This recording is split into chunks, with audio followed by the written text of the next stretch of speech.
Dans une petite salle d'audience, le conflit opposant Marc et Sophie pour la garde de leur fille Clara atteignait son paroxysme. Marc, un avocat renommé, avançait des arguments calculés, tandis que Sophie défendait son rôle de mère aimante avec sincérité.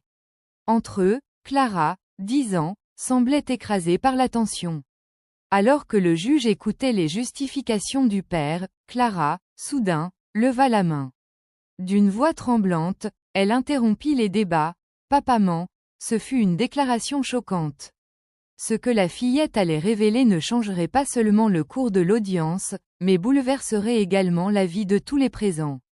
La salle du tribunal était plongée dans un silence oppressant, rythmé par le grattement de la plume du greffier. Marc s'efforçait de démontrer que sa fille serait mieux sous sa garde.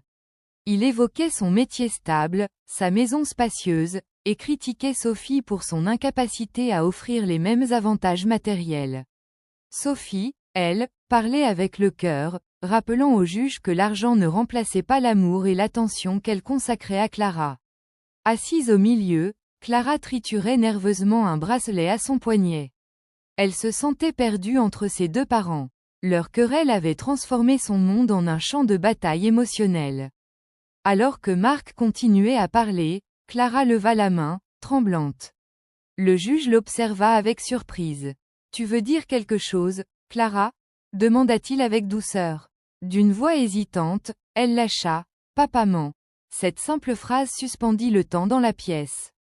Les avocats échangèrent des regards interloqués, et Sophie, bouche bée, regarda sa fille. Marc blêmit. Le juge invita Clara à poursuivre. Prenant une grande inspiration, elle révéla que son père lui demandait régulièrement de mentir, notamment en affirmant que sa mère la négligeait. Le tribunal fut saisi par cette déclaration inattendue. Clara continua, racontant des détails précis. Elle expliqua que son père lui avait donné des consignes pour discréditer Sophie. Elle se souvenait des mots exacts de Marc. « Dis que maman oublie de te donner à manger, dis que tu te sens seule chez elle. » Ses confessions étaient entrecoupées de sanglots, mais elle persista, déterminée à dire la vérité.